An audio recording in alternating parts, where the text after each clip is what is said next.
Maligayang Pasko po sa inyo. May mga nagtataka po, bakit hindi tayo laging merong service pag araw ng Pasko? Kahit anong araw mataon. Halimbawa, natapat ng Webes, natapat ng Miyerkules, ba't hindi tayo nagsa-service? Mangyari, ang Pasko po, ang kahulugan niya ay napakarami. At isa dyan yung love of God for families. And we don't want our services to be divisive issues among families. Hindi naman yung 100% member ng buong clan, member ng church natin eh. Not everybody in the family attends the same church. Kumisan, iba-iba pa nga relihiyon nila. Kaya ayaw natin na kung meron tayong pagdiriwang, yung mga members natin ay maobligang umattend. Dahil para magigilty sila pag hindi sila attend. Tapos in the middle of their Noche Buena or their morning, Christmas morning, aalis sila, iiwan nila yung families nila. Tuloy, nagdaramdam sa atin yung mga families nila na iniiwan nila just to be with us for a religious service. Dahil naniniwala naman tayo, ang dami-dami namang araw para tayo talaga mag-worship, mag-aral, at magturuan sa isa't isa. That's why we give way to the family. Nagbibigay daan tayo sa mga events na very important to the family. Ganon din yung mga Holy Week events. Hindi tayo gumagawa ng mga services dahil ang mga tao umuwi sa mga pamilya nila sa probinsya, ayaw nating hati ang loob nila. At siyempre, pag lagi mong sinike up na sa Lord ito, unahin ng Lord, atin talaga sila, pero wala sila doon sa family event. And it is not a good testimony to the families that our church activities divide them. Kaya tayo nagbibigay daan, marami naman tayo ibang pagkakataon para sumamba, para mag-aral. Paulit-ulit, kumisan yung kwento ng Belen, paulit-ulit yung kwento kung paano sinilang si Jesus. Sa uladong na natin yan. Pero merong iba pang mahalaga, bagamat yan ay napakahalaga. Yung bakit isinilang si Jesus. Hindi kung paano, kung anong araw, anong petsa. We don't celebrate the birth date of Jesus. We celebrate the birth. So it doesn't matter kung anong date yan mataon o matapat. Pinagtatalo-talunan kumisan niya mga yan. Anong date? Does it matter? Lagi kong sinasabi, gusto mo mag-celebrate ng March 4, di mag-March 4 ka, kaya lang wala ka kasabay. So it's a social convention na merong ganong klaseng date. Sinasabi ng iba, di ba galing niya sa isang pagan tradition na December 25th sa Europe noon, winter solstice is the longest night, and so they have these pagan celebrations. We say, well, there was a tradition before, pero hindi naman tayo ngayon nag-gather para ituloy yung tradition na yun eh. Ang ating ipinagdiriwang, yung diwa, yung ideya that the Lord was born. And why December 25 sa West, lalo sa Europe, merong ganong event? Because it's the longest winter night. And alam niyo, sa kahabaan ng winter, marami dyan na nalulungkot, nade-depressed. In fact, there's a lot of suicides even now pag winter. So yung mga tao noon, gumawa sila ng adjustment, itinataon nila yung mga festival nila sa kalagitnaan ng winter season para magkaroon sila ng something to look forward to. Kasiyahan, it's a coping mechanism of societies, of civilizations. But now, no matter what date it falls, in fact, dapat nga araw-araw nagsiselebrate tayo ng pagkakasilang ni Jesus. It's not the date that matters, it is the idea that the Lord was born. And it's not always just how He was born, what happened on that night when He was born, kundi bakit siya sinilang. Ano nga ba talaga ang mensahe ng pagkakasilang ni Jesus? Ephesians 4:31-32. Get rid of all bitterness, rage and anger, brawling and slander, along with every form of malice. Be kind and compassionate to one another, forgiving each other, just as in Christ, God forgave you. Kaya may Pasko, because God likes to forgive us. God likes to restore our relationship with Him, at ang Panginoong Jesus ang naging daan, naging tulay sa nagkalayong relasyon ng Diyos at ng tao.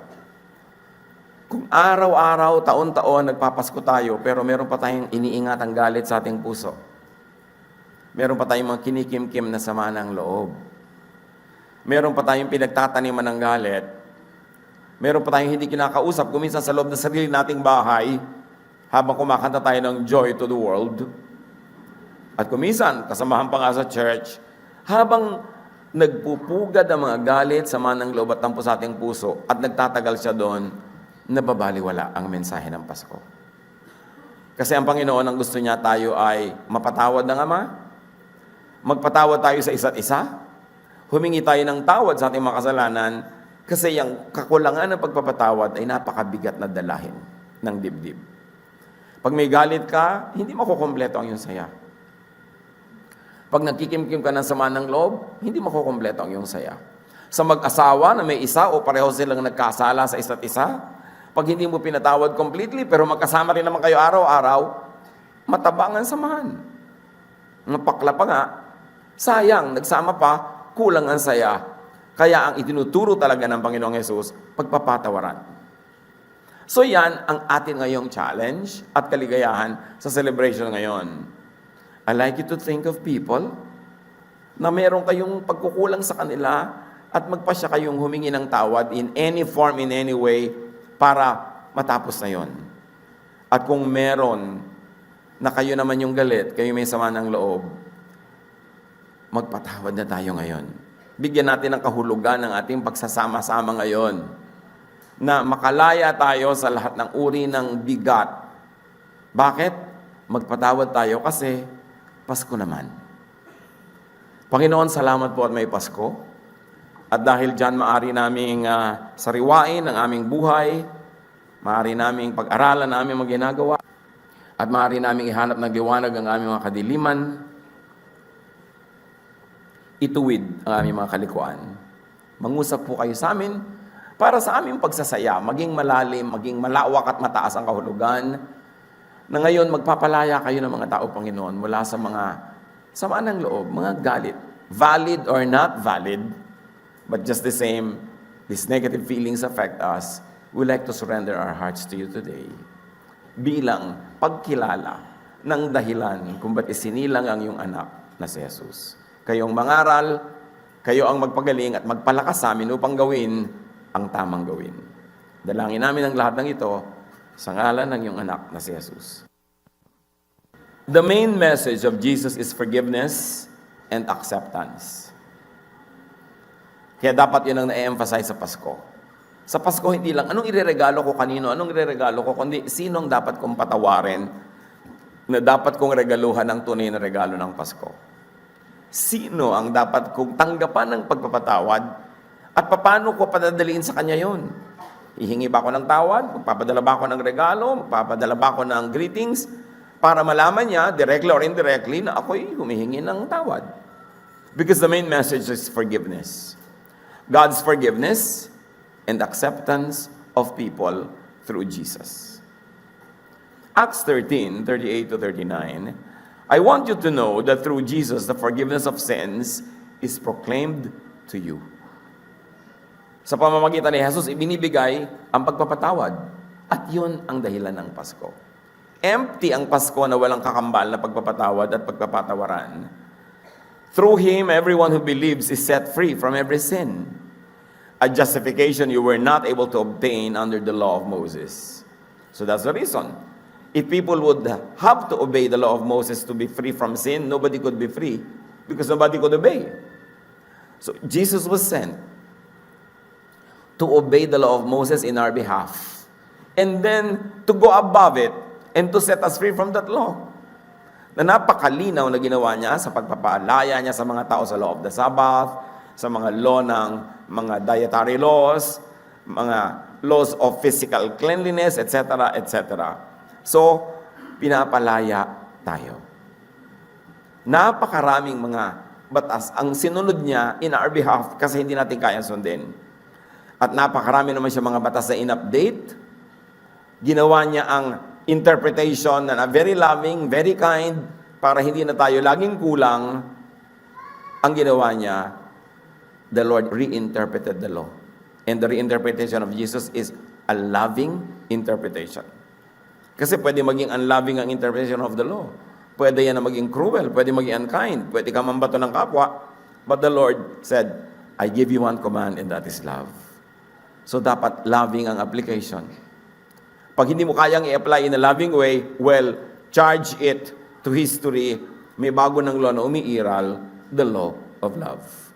Mahiwaga kung paano tayo pinapatawad, kung paano tayo nililinis, pero ang mahalaga, gawin natin yung kaya nating maintindihan. At yun ang ipinapagawa sa atin, people's forgiveness and acceptance of others.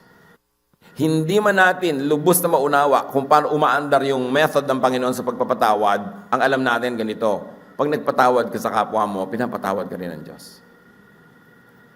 At pag hindi ka nagpapatawad, nagiging hadlang yon para ikaw din ay mapatawad ng lubos. Mark 11:25, and when you stand praying, if you hold anything against anyone, forgive them, so that your Father in heaven may forgive your sins. Pag doon nananalangin ka at alam mong meron ka pang kinikimkim na galit, kahinin man, patawarin mo na para patawarin ka rin ng Diyos. At hindi lang sa prayer yon. So if you like to hold Christmas celebrations, o before you do that, magpatawad ka para magkaroon ng kabuluhan ang iyong celebration. It is important that we forgive. The theology of forgiveness of God of all sin is sometimes above us, is sometimes beyond us. But the method of how we can be forgiven is very clear. Forgive others, and you get forgiven. And you can operate in that level. Hindi na kailangan maging very profound yung understanding ng mga ideya. I-apply mo na lang on the ground. Be forgiving, and you get forgiven. Jesus likes us to get forgiven by others. Kaya itinuturo niya sa atin, humingi ka ng tawad, pay, restitute, be reconciled with one another. Kasi alam ng Panginoon that life is a lot nicer, easier, more beautiful pag walang galit sa atin. Lalo kung malapit sa atin yung mga yon. Kaya tinuturuan niya tayo magpakumbaba, humingi ng tawad, para walang hidwaan na nagaganap. Matthew 5:23-24. Therefore, if you are offering your gift at the altar, and there remember that your brother or sister has something against you, leave your gift there in front of the altar. First, go and be reconciled to them, then come and offer your gift. And this is the Lord speaking. Meron kang inihahandog sa Panginoon, naalala mong may galit sa'yo, merong may sama ng loob sa'yo, iwan mo muna yung handog mo, puntahan mo muna siya at makipag-asundo ka. Of course, the context is you all live in a small village. If that is not possible to do physically, it can be done electronically or any other way.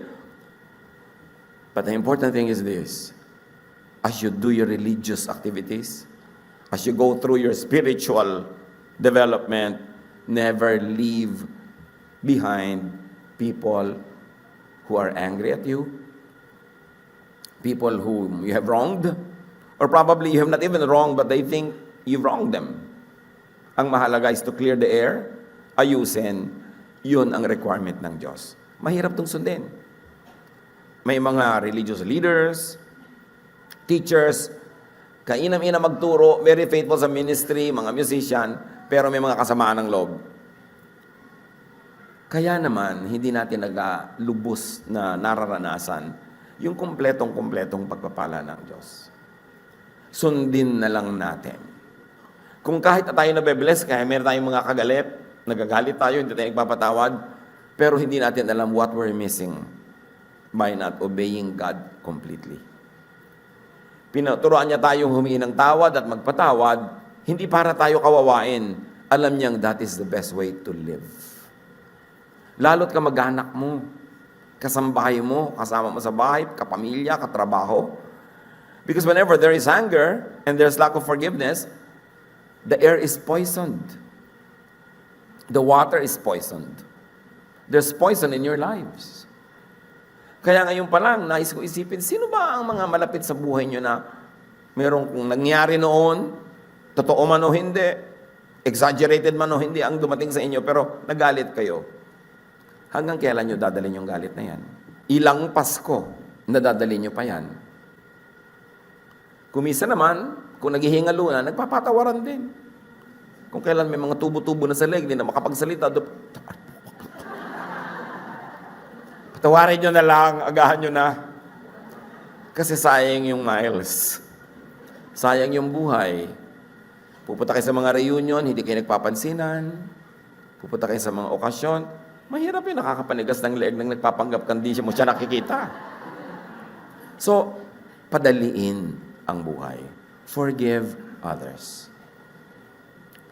As we are talking now with each other, sino ang number 1 sa listahan nyo na mahirap patawarin? Yun ang patawarin.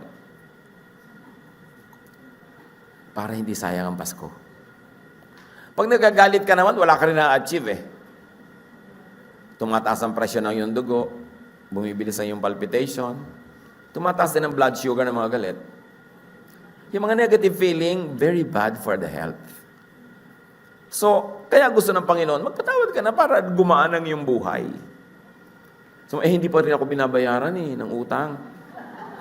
Sa galit mo ba, nabayaran ka? Hindi rin, di ba? So, lugi ka, hindi ka binabayaran, tapos galit ka pa, doble lugi ka. Hindi ka na nabayaran, di one lugi, pero masaya ka naman, nagpatawad ka, di one lugi lang, hindi dalawang lugi yun. Ephesians 4:32. Be kind and compassionate to one another, forgiving each other, just as in Christ, God forgave you. Ito siguro ang isa sa mga pinakapaulit-ulit na katuruan, to forgive. Pero pag umadara ating pride, ini-ignore natin yan. Sinusunod natin ang lahat, pero yan, huwag. Pero may kulang sa ating buhay. Pagka ganon. Forgive others and enjoy great blessings. If you are being blessed now, even with lack of forgiveness or insufficient forgiveness, you will be blessed even more. 1 Peter 3:9, do not repay evil with evil or insult with insult. On the contrary, repay evil with blessing. Because of this, you were called so that you may inherit a blessing. May kasamang pangako. Huwag mo daw susuklian ng mali ang kamalian. Bakit? Pareho lang kayong mali. You don't have the moral upper ground now. Pareho lang kayo. Nauna lang siya, pero ikaw yung mas recent. Pag pinatulan mo at ginawan mo rin ng mali. And very importantly, kumisa naman, marami sa atin, dahil sa ating pag-ibig sa Diyos, dahil sa ating kaliwanagan ng ating espiritu, nakakapagpatawad tayo ng iba. Sa iba nga, nagiging madali yun. Pero mahirap magpatawad sa sarili. Kasama dyan mga kapatid, forgive yourself. Ano mga naging kasalanan mo na hindi mo patawad ang iyong sarili? Nasunog mo ang bahay nyo noon nung lalaro kang bahay-bahayan? Yung nagkulang ka sa iyong magulang o kapatid o anak? O sa mag-asawa, nagtaksil ka? At dahil dinapuan ka ngayon ng kaliwanagan, nagkaroon ka ng guilt na hindi mo na mapatawad ang iyong sarili? Mas mabigat yan pag sarili ang di pinapatawad. Kasi dala-dala mo yung guilt kahit saan ka pumunta. Pati yan kasama sa dahilan kung ba't isinilang si Jesus. Ang sabi ni Jesus sa Mark 12:31, love your neighbor as yourself. So to extend that, forgive your neighbor, forgive yourself. Hindi lang iba ang patatawarin mo, pati ang iyong sarili. Pag sinuri natin ang mga katuruan ni Jesus, una, huwag kang magkasala. Pangalawa, nagkasala ka na, wala na tayong magagawa, nagkasala ka, humingi ka ng tawad, patatawarin ka ng Diyos. Pagkatapos, hindi lang yon, ayaw niyang may dala kang guilt. Gusto niya burahin yung guilt. That's why the blood of Jesus washes all our sins. It is not enough that you know that you were forgiven by God, that you are forgiven by your wife or by your son or by your mother. You must also forgive yourself so that the burden will be lifted up. And the rest that God wants to give you will be yours. Sabi ni Jesus, come to me all of you who are tired and heavy laden, and I'll give you rest. Learn from me. I am humble at heart. My yoke is easy. My burden is light. You will find rest for your souls. Ang gusto ni Jesus, tayo yung mapahinga. Meron pa ba kayong daladalang guilt? Kung naihingin nyo na yun ang tawad sa Diyos, at kung kasalanan sa kapwa, naihingin nyo na ng tawad, patawarin nyo na rin yung sarili, yan ang gift na ibigay nyo, kung may dinadala pa kayo. Mahirap mabuhay sa guilt. Alam nyo ng Diyos. Kaya ang dami-dami niyang laws na pinalitan ng love, kasi hindi mo rin man masunod, maging loving ka na lang, because love covers a multitude of sins. That's why the scriptures say, pag loving ka, ang dami mo kasalanan na nabubura. Ang daming ginagawa ng Panginoon na paraan para tayo makalaya sa kasalanan, sa burden ng kasalanan, sa kaparusahan ng kasalanan, at sa guilt dahil sa kasalanan. Hindi bagay sa tunay na mananampalataya ni Jesus yung punong-puno pa ng guilt kasi naihingi mo na yun ang tawad. Binayaran na rin ni Jesus ang bayad dyan. At Ang gusto ng Panginoon, mapahinga ka. Kaya ang sabi nitong si Paul sa Philippians 3:13, meron akong past. One thing I do, forgetting what is behind and straining toward what is ahead. Sabi ni Pablo, yung nakaraan na, nililimot ko na yun. Ang aking makarumihan, ang aking mga pagkakasala, ang aking mga kakulangan. Ang ngayong tinututukan ko na lang, yung darating pa. Marami pa akong misyon. Marami pa akong gagawing mabuti. So, yung nakaraan, tama na. Kumisan, may mga kababayan na nag-abort. Dahil ayaw niyong sabihin sa magulang niyo na nagbuntis kayo, tapos nag-abort kayo, dala-dala niyo buong buhay. Kung hiningin niyo na yung tawad sa Diyos, pinatawad na kayo, move on. At huwag tayong nag-uusigan ng kasalanan ng isa't isa. Lalo kung mag-asawa na kayo, alam niyo mga naging kasalanan ng isa't isa nung nakaraan, yung mag-aaway kayo, ungkatin niyo. Hindi na nga inuungkat yan ng Diyos eh.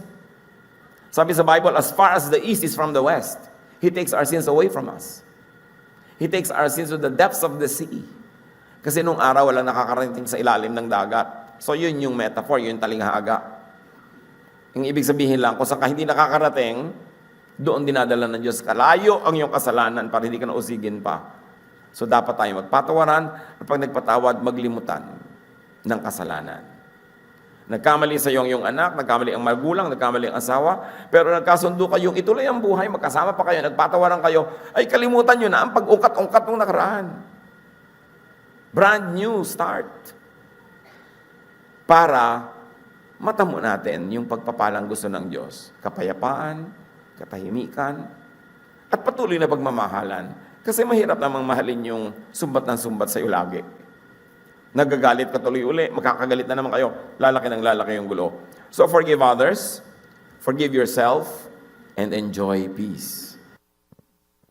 Kaya sabi ng mga anghel na nagbabaan nung isinilang si Jesus, peace on earth. Maraming kahulugan yun. Peace between humans and God, peace among humans. Kailangan merong peace on earth. Colossians 3:15, let the peace of Christ rule in your hearts. Kaya pag may nagpapakounsel sa akin noon, may gusto magpakasal, tatanong ko, ano na ang pinakamasamang ugali niyang nakita mo? Ngayon, nagko-contest na yung dalawa ng pinakamasamang ugaling nakita nila. Kasi kung hindi ko na kayo ikakasal, ngayon pala, magkakagulo na kayo eh.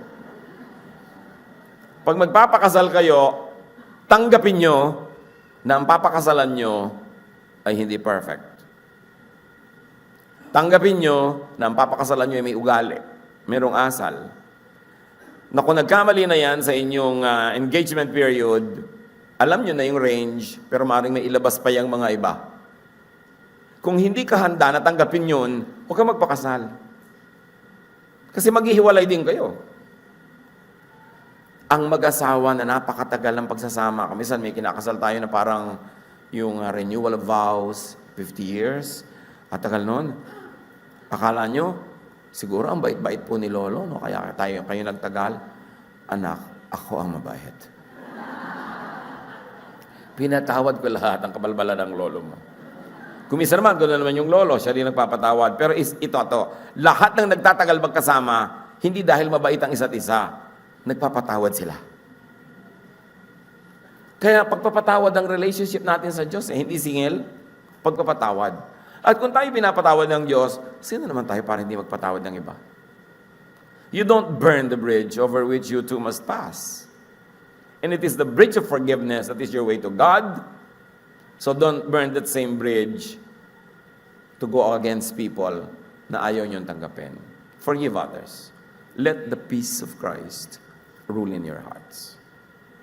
John 14:15, sabi ni Jesus, if you love me, you will keep my commands. And Jesus gave really actually just one command. Love one another. Lalo mag-asawa kayo, yan na yan. No return, no exchange. As is, where is. Kasama na lahat yung mga dilapidation, depreciation, lahat. Mag-decide kayo na ganon, At lahat na magiging conflict yung in the future, magiging madali lang. Parang pag nangyari, yan na nga yun. Kasama yan sa tinanggap ko. Kasama yan. Pag ganun ang policy, sasaya kayo. Huwag niyong ilagay ang kaligayahan ninyo, mag-asawa, magkapatid, magmagulang, anak, mga magkakasama sa trabaho. Huwag niyong ilagay ang kaligayahan niyo sa perfection ng kapwa. Ilagay niyo sa inyong willingness to forgive. Then walang makakaagaw ng kaligayahan niyo. Kasi kayo ang may hawak na kapangyarihan to forgive. Pero kung ang kaligayahan nyo ay nasa performance niya, hindi nyo hawak yun, siya ang may performance noon, you are not in control. But if your happiness will be in your willingness to forgive, it is in your hands, you can always dispense it. Then you will be in control of your situation. Make this Christmas extra special. Huwag na natin pag-usapan yung mga, kung ilan yung mga kambing doon sa Belen, mga tala, alam na natin lahat yan eh. Ang gusto ko bigyan ng diin, bakit isinilang? Para tayo patawarin ng Diyos at para magpatawaran tayo sa isa't isa. So get forgiven. Kung alam nyo na merong may sama sa inyo ng loob, merong galit, gumawa kayo ng paraan to appease that anger. Kung may utang kayo, bayaran nyo. Kung wala pa kayo bayad, at least i-acknowledge yung, hindi ko pa naman nililimutan yung utang ko, meron. Pero hindi pa lang kita mabayaran ngayon. Kasi napakalaking nervyos nung nagpautang nung dinadaan-daan na akala mo nakalibutan niya. Ikaw pa ngayon nahihiya magpaalala. So kung meron kayong ganon, sabihin nyo, hindi ko nalilimutan ang utang ko sa'yo. Huwag kang mag-alala, pag nakaya ko, babayaran kita. Yun lang malaking luwag sa dibdib na ina-acknowledge. Kung meron nagsama ng loob sa inyo, nagawa nyo man o hindi ng mali, go to them and tell them kung ano man ang nagawa ko o hindi ko nagawa. Patawarin mo ako. Huwag na kayong magtalo. Ikaw kasi. May ganun, hihingi ng tawad, tapos ikaw kasi. Mamaya nag-aaway na naman. Pag humingi kayo ng tawad, sige na, akuin nyo na. Tulad ni Jesus, may kasalanan ba siya? Nung pinako siya sa krus? Wala. Inako. Para matapos ang usapan. So akuin nyo na lang. Kung yun ang tatapos sa usapan, kaysa patuloy kayong magsisihan, mag-contest kung sino ang mali. Lalo sa mag-asawa, pag may mali siyang ginawa, tapos hindi ka gumawa ng tama, mali na rin yung ginawa mo. Pareho na lang kayo mali. Nauna lang nga siya. Gaano kahaba pang nalalabing buhay sa atin dito sa lupa? One day? Huwag naman. No? Masyado maiksi. But who knows? Dapat, bago tayo matulog, magkasundo ang mga dapat magkasundo. Aalis kayo ng bahay, huwag kayong aalis ng bahay nakagalit yung asawa nyo o magulang nyo o kapatid nyo. Hindi nyo alam kung pareho pa kayo makakawin buhay mamayang gabi. Bakit? Totoo naman ha. Yung maghihiwalay kayo may samaan ng loob. Kung may nangyari sa kanya, guilty ka ngayon. Humihingi ka ng tawad sa isang malamig na bangkay. At marami tayong nakitang ganyan mga drama. Dapat habang buhay, habang nag-uusap kayo, ayusin nyo yan. Meron kayo dapat deal. Hindi man tayo magkasundo, meron man tayong pagkagalitan, hindi tayo maghihiwalay ng din, ayos. Lalo kung nag-abroad pa, yung mahal niya sa buhay, sasakay ng barko 10 buwan. Tapos 3 linggong walang signal. Alam niyo ba ng mga marino, pagka nasa dagat walang signal? Pag nakakita lang sila ng lupa, doon may pwede ng signal, tawagan niya sa mga asawa. E paano kung sa pamamagitan ng oras sa walang signal ay may nagganap na hindi maganda sa iyong mahal sa buhay? Sisisi ka. Do not keep a record of wrongs. Always pay when you can and if you must. And always forgive. Dapat sa accounting nyo laging zero balance. Dapat laging ganon. Kasi ganoon ang Panginoon sa atin. Get forgiven. So review, kaninong patawad ang kailangan mo ngayon? Make that decision kung wala siya ngayon. Pero kung nandito ngayon, katabi mo, pisilin mo ng konti ang palad niya na ibig sabihin nun, humingi ka na ng sorry. Ibig sabihin, may mag-asawa niya magkatabi, nag-aaway. Review and seek forgiveness. And if you can, and if you should, restitute. It's not enough to say sorry when you can do something more. Restitute.